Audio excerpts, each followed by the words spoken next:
Welcome to another broadcast by the UK Medical Freedom Alliance, the UK's most recognised and respected organisation advocating for every individual's right to informed consent, bodily autonomy and medical choice. We are the UK's voice of ethical medicine.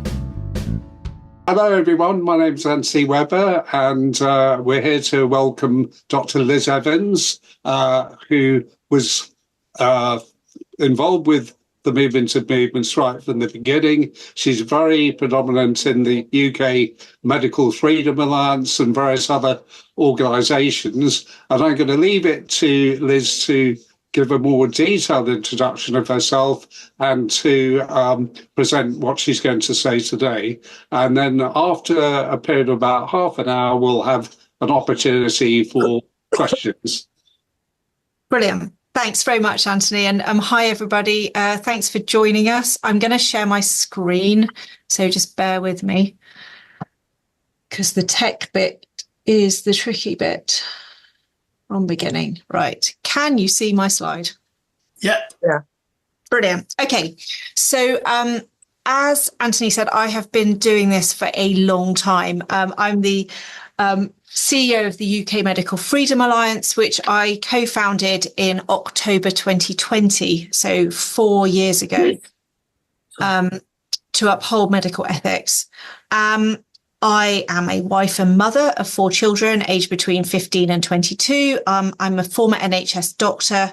I'm a very strong Christian. So that's kind of my background and how I've got involved in this movement. So what have we been doing? Well, we have had a very busy year in 2024. We've had lots of campaigns, new projects, collaborations, open letters, and presentations. So I'm just going to give you a whistle-stop tour through some of these over the next half an hour or so and sort of say what's worked, what hasn't worked, what we're finding helpful. So I actually found our vision and plans for the year, which is from our directors meeting in January, because we have our directors. We're a limited company, not for profit. And we have 3 executive directors, me, John Rogers, who you probably know, and Dr. Sarah Myhill. And then we have 4 non-executive directors. And so we come together every couple of months to plan and sort of look at what we've done and what we're going to do. So in January, we decided this year we wanted to be able to have a better ability to react in real time to medical ethics in the news, putting out video statements and articles on wider topics than COVID, because obviously the first 3 years or so of our existence was very much COVID based.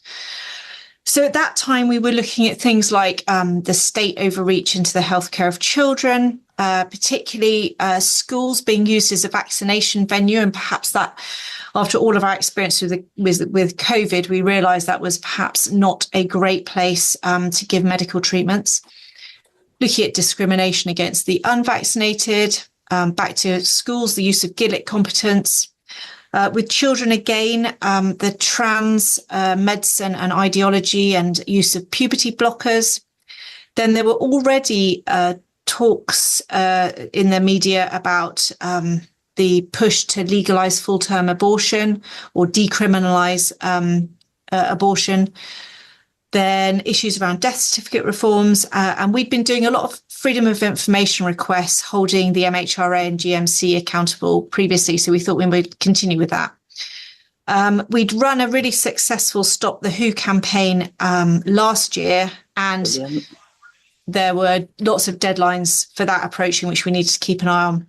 But we just started a podcast platform and we wanted to develop that and use it as an effective campaigning tool. So here is UKMFA TV.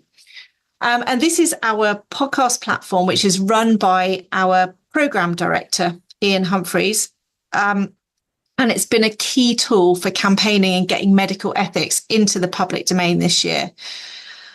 He's worked really hard. I don't appear on most of them. He will have guests in, but sometimes I come in to interview people.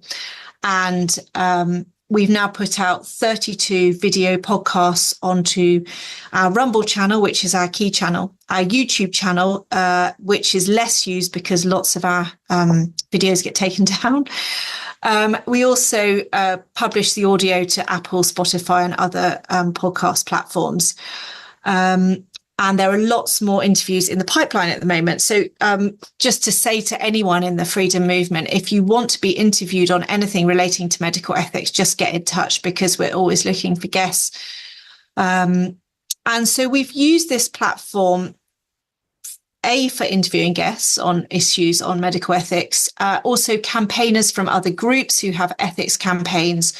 So we did a great interview with Amanda Hunter, from the Together Declaration on Care Homes and Do Not Resuscitate Orders. And we did a really recent one, which is well worth a listen, with Stephen Jackson, who I'm sure you all know, the lawyer who is fighting a lot of court of protection cases, including this case of a Down syndrome man who the authorities want to force vaccinate with a COVID vaccine by slipping sedatives into his drink, so that they can drug him and then vaccinate him against his will and against his mother's will. So that was a great way. When I saw Stephen had put out his story on social media, we just got in touch and said, can we talk to you, and we'll start to promote this as well, because this is outrageous. We also use our platform to put out statements that we record.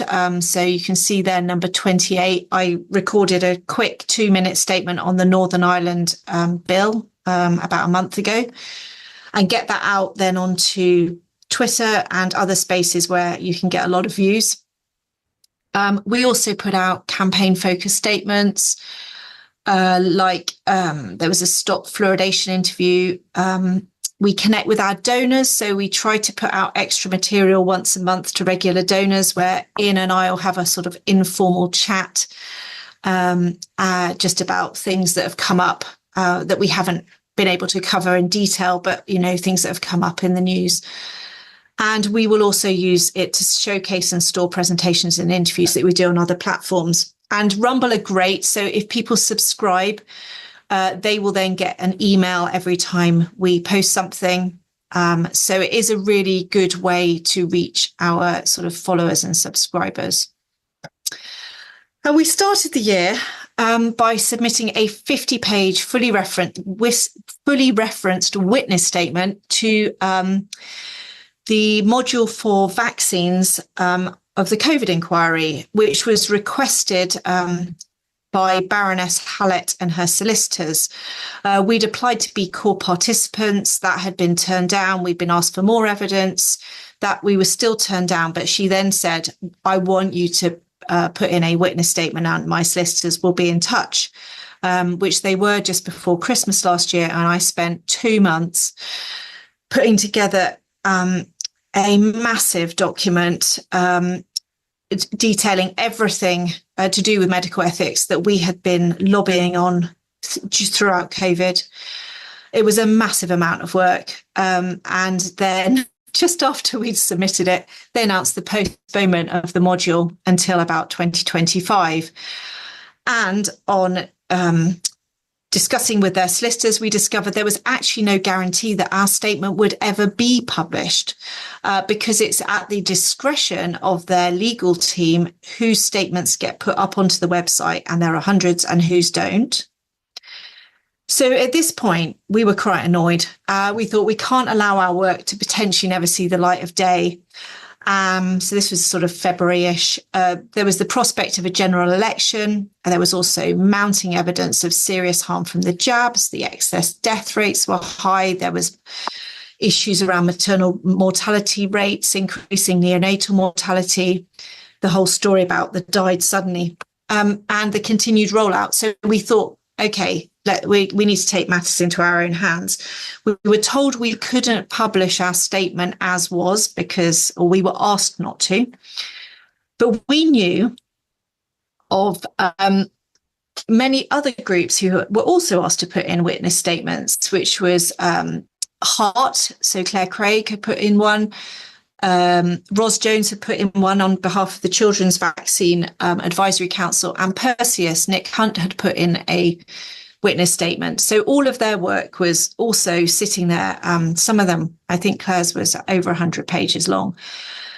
So I think we decided to put together the People's Vaccine Inquiry. And I think this is a really good example of how the UK Medical Freedom Alliance has developed a great network and good friendships across the freedom campaigning movement, and how we are really keen to and willing to collaborate with other groups on ethical issues to get our message out and amplify the work and reach, because we share the same goals. We want to sort of sort this nightmare out. So we contacted each other and agreed that we would put together our own vaccine inquiry, where we could rehash the witness statement slightly to make it a statement for the People's Vaccine Inquiry, and then put together a website and get all this evidence into the public domain. So these were our areas of expertise, and it was quite nice because we all covered slightly different issues around the vaccine. So I covered the ethics. Claire Craig's statement had been around the no benefit and the safety in adults. Ros Jones was about the children's rollout and safety. Then we had Nick Hunt talked a lot about the MHRA failures and regulatory stuff. And then we asked to join in with this project. We wanted some clinical frontline experience. So we contacted Doctors for Patients UK, and Dr. Dean Patterson, the cardiologist from Guernsey, agreed to put in a presentation of his experiences on the front line. And Doctors for Patients UK put together a big written statement with lots of doctors putting in their input. So that was great. So that was another bit of written evidence. Jonathan Engler in Hart put together a medico-legal statement. And then Patrick Fagan, who is an expert on the sort of psychological side of things and the behavioural modification, PSYOPs, he joined in too. So we had 7 of us. And we, beginning of May, we hired out a studio in London with a professional recording team.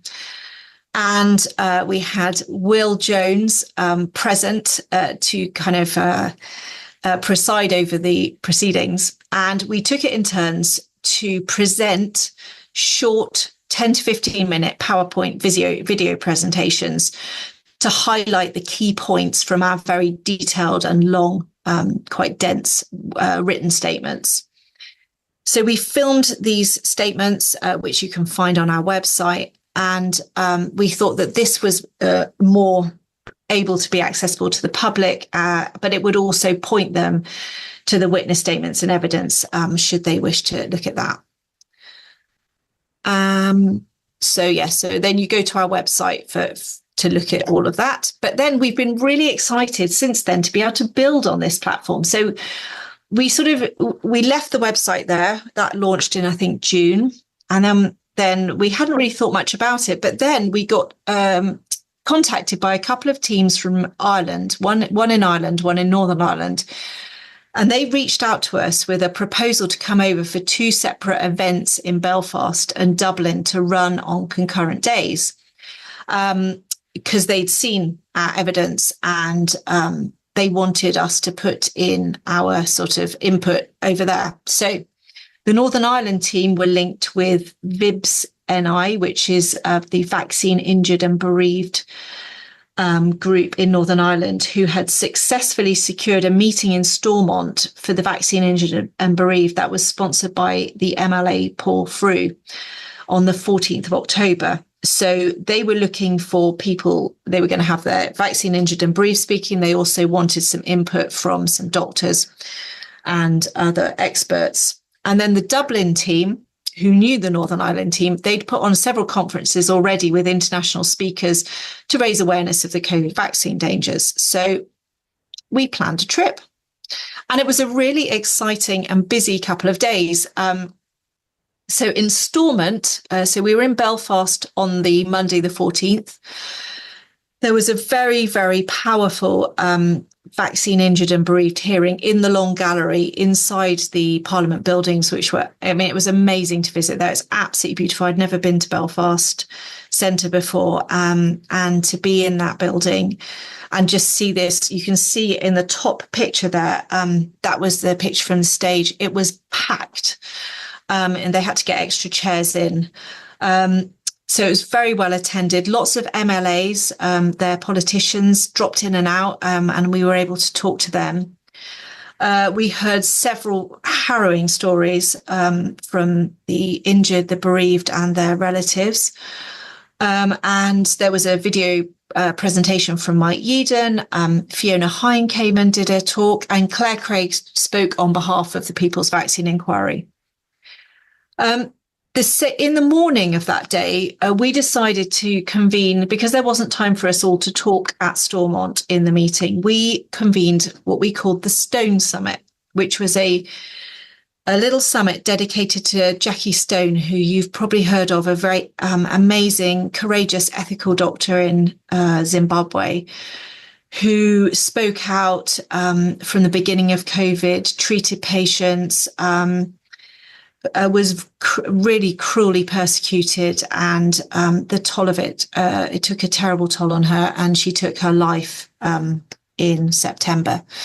So we wanted to honour her, and we, a few of us, put together video presentations to give an up-to-date sort of where we were for me on ethics, then Claire, Jonathan, Ros, James Royal, a surgeon who is now speaking out about, he's from Doctors for Patients UK, but he's speaking out about cancer cases and thrombosis and strange clinical presentations. So several of us have recorded short presentations, which is on the Health and Truth Odyssey page and on the People's Vaccine Inquiry website. We then jumped on a late evening bus to Dublin, and we had a full day's recorded event on the 15th, which started with a press conference, which was chaired by an Irish barrister called Una McKirk. We had a professional, really amazing recording team there, and they asked to live stream it on the UKMFA X channel, because we've got a blue tick and you need a blue tick to live stream. I didn't know this. So somehow I managed to get them access to it, and it was amazing. We had, by the end of the day, over 30,000 views. That we had thousands watching it live, and we now have over 120,000 views. So that was really effective and actually not particularly planned. It just kind of happened at the last minute. We had some media interviews. People like Ivor Cummings were there, doing little sort of sound bites, in clips from us. And then in the afternoon, there was a TV presenter, an Irish TV presenter called Eddie Hobbs, who they got in to chair a roundtable discussion with us, which was a more informal conversation. And you can find all the footage for this on the People's Vaccine Inquiry website. You'll see there's various different sections. The Stone Summit has all of the footage from Ireland and Northern Ireland. The rest of the pages, we have the video testimonials, which we recorded in May, and all of our statements on there as well. So we're now looking to continue building this platform. This is a start, but we're wondering whether we can take this to Scotland, Wales, and England. So we need groups who want to reach out to us, who can put together events, and then we can come in and do the presentations and have the discussions. So then on to other work we did this year. At the beginning of the year, I wrote a series of articles between January and March on this issue around the state overreach into children's healthcare decisions. I've got a really good relationship going with both Conservative Woman and Daily Sceptic, and they've been brilliant about publishing articles. And I think that's a great way to raise awareness. So I talked about measles mania, and then the vaccination in schools issue. A slight worry about the NHS trying to cut parents out of the picture by contacting children directly. And then there was a very emotional blackmailing video from the UKHSA, which I commented on. And once I'd written the articles, I find that once an article's written, you can then produce a lot of other content to amplify this. So I tend to start with one thing and then put it into different formats. So from that, I then put out a video statement onto Twitter on our Rumble platform and then onto Twitter to respond to the vaccine video, and just did a 2-minute sort of thing. And those sort of things tend to go quite well. You get a lot of views. We wrote an open letter to a group called Unity Health, who are a GP sort of organisation, who had sent a letter for the attention of a 10-year-old child, informing them that once they were 11, their contact details on their medical records could be their own, and they would need to fill in a third-party consent form to allow their parents access to their medical record. So in our open letter to the managing partner of that practice, we raised several safeguarding concerns regarding the attempt to involve young children in adult processes and decisions, and bypassing and excluding their parents from their child's healthcare. And I'm always happy to be interviewed on ethical issues. So on the back of these articles, David Curtin had me on and I talked about them. So again, just using the same content, but in a different format. And I then put the content into a PowerPoint and then presented it to a group called Christians Together, who I've spoken to a couple of times. And we recorded that presentation to that group and posted it as a resource on our Rumble channel. So we kind of maximized the work that I'd put in with the articles with very little effort to reach lots of different people through different formats. And then on the back of this state overreach sort of channel we were following, we then got contacted by somebody whose elderly relative, their mother, had been vaccinated against, force vaccinated in her own home without any consent or knowledge of her sons who had power of attorney.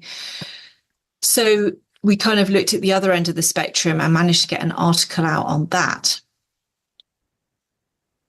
So onto our campaigns, we run specific campaigns as well, which we have listed on our website under our campaigns tab. So in May, June 2024, we ran a Stop Water Fluoridation campaign because we learned of a public consultation on water fluoridation in the Northeast. So we got together a little team who worked on our consultation response. I actually wasn't a part of that, which was lovely. We had a great team. They had a lot of input and they put together a great response. And then we used that response to put together a campaign to help other people to fill in a response. And we also found the Fluoride Free Alliance, who already had a campaign and much more expertise on this. So we promoted their campaign and their resources on our website and on our social media. And we also got Joy Warren, their UK coordinator, on to speak about it. So again, a lot of these campaigns we do are very collaborative and link into other people's campaigns and promote other people's materials, because I think we've all got to work together on this. We know there's a lot of work to do and none of us have unlimited time or expertise.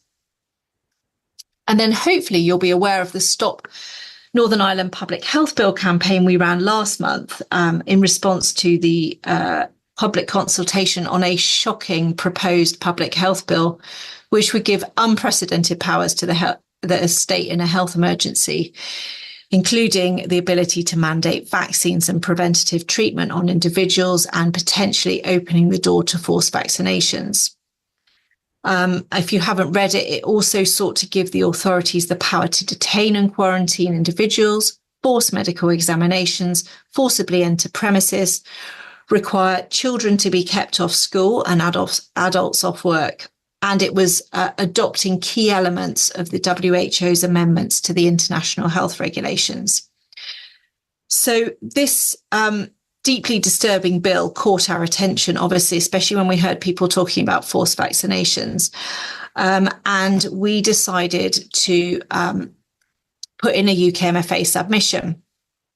which took me all weekend. It was at least 6 hours. It was an incredibly complex and long process. There were 50 questions, often multi-level questions relating to a 79-page document.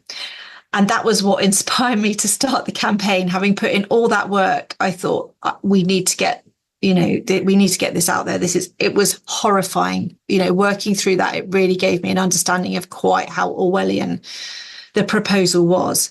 So I immediately, off the back of my consultation, having put the work in, I could cut and paste a lot of it and make it into an article, which I wrote for the Daily Skeptic at the top left-hand corner. I then found other groups who were promoting this. Together had a campaign going already, as did a group in Northern Ireland called Stop the Northern Ireland Health Bill. So we put their resources, if I go back onto our website, and their calls to action. So basically trying to pull all of these different efforts together so that we could get the maximum public response. And then I was able to be interviewed on podcasts. So Dan Aston Gregory resurrected the pandemic podcast, especially for the occasion, because he'd got wind of the bill and he was outraged. So he had Jeff Peel and myself on to discuss it. So that was great. Dot Malik also got the bit between his teeth on this, and he interviewed a Northern Irish campaigner, Melissa Kunai, and me in the same week to get the public involved and to get as many people to email their MLAs and write into the health minister and fill in the consultations as possible. And I think it was a very successful campaign, organised at quite short notice. It was probably only running for 3 weeks, but groups loosely collaborated across the UK to maximise the public responses. They managed to pull together a protest in Belfast on the Saturday before the Monday deadline. And MLAs were reported to be inundated with emails and submissions. And we had the email of the health minister as well. And people from all over the world were encouraged to email him. And interestingly, the Department of Health out there released a very defensive clarification about a week before the consultation closed. And the health minister came out with a statement that week that he did not support mandatory vaccination. So I think this really showed the power of ordinary people expressing objections en masse to outrageous proposals. And there's possibly good news. After the consultation closed, as I understand, both of the main Northern Irish political parties, Sinn Féin and the DUP, came out to say they wouldn't support the bill. So that's huge. And some campaigners are saying that might be the end of it for a bit. But we have to keep an eye out for this, because we discovered in this process that something very similar had already passed in Scotland in 2022 that none of us had noticed. So it was almost cut and pasted across to the Northern Ireland proposed bill. So we continue to fill in public consultations on ethical issues. So there was a gender ideology public consultation on guidance for schools and colleges. So if you want our view on that, that's on our website. With such a small team, we obviously can't take the lead on all the ethical issues that we'd like to. So we use, as I said, our podcast platform to help and support other groups in their campaigns. And I was absolutely delighted to interview Amanda Hunter on her work unlocking care homes and fighting the unethical use of DNA orders for involuntary euthanasia. And we've done a lot to support and promote the work that her and the Together team did earlier this year to raise awareness about this issue. And we've always written open letters as a key part of our campaigning. We're currently nearing 70 over the last 4 years. So this has continued.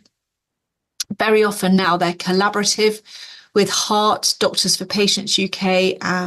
Ros Jones is a prolific letter writer for the Children's COVID Vaccine Group, so we often co-sign their letters. And this was one written to the then Health Secretary in February to highlight excess deaths. And I think these are worth still writing because they do create a paper trail of accountability. This was another one of a series of letters to address and highlight a very serious issue about the persecution of ethical doctors from several of the groups. And I've co-signed letters in support of individual doctors such as Asim Malhotra, Sarah Myhill, who's my fellow UKMFA director, and Dave Cartland. And we've also had Sam White on the podcast to talk about his battle with the GMC.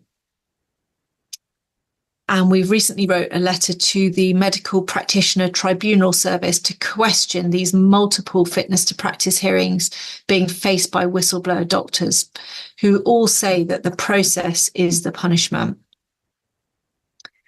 And Wes Streeting got an open letter from us to greet him as he became Health Secretary.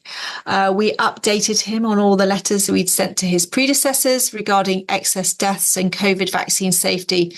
And we urged him to immediately suspend COVID jabs and commission a full safety review. We are waiting to hear back. And finally, I was honoured to be asked to address the Heritage Party conference at the end of September with a 30-minute presentation on the crisis in medical ethics we are experiencing.